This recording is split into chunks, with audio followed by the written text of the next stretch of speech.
কুমড়োর ফুলে ফুলে নুয়ে পড়েছে লতাটা। তারপর ভাই কবিতা বলে লজ্জিত হতে চাই না, কারণ আমি কবিতাটা পারি না।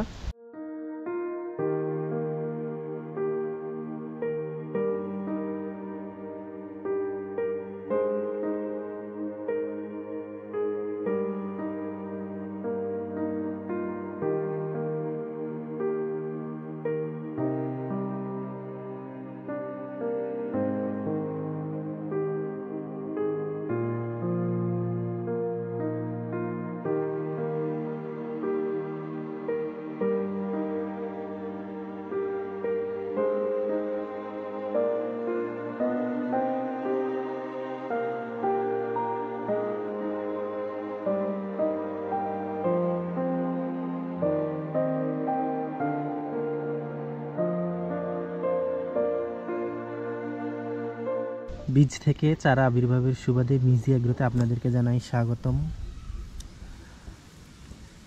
আসলে বীজ থেকে চারা উৎপাদন বা চারার আবির্ভাব হচ্ছে এমন একটি প্রক্রিয়া যা একটি ছোট্ট বীজ থেকে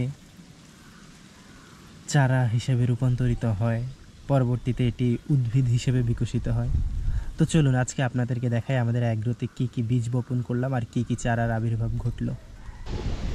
কুমড়োর ফুলে ফুলে নুয়ে পড়েছে লতাটা। তারপর ভাই কবিতা বলে লজ্জিত হতে চাই না, কারণ আমি কবিতাটা পারি না। তো এই হচ্ছে আমাদের কুমড়োর মাদা, যেখানে কুমড়ো বীজ বপন করেছিলাম। আলহামদুলিল্লাহ বীজ থেকে চারা গজিয়েছে এবং বিকশিত হচ্ছে।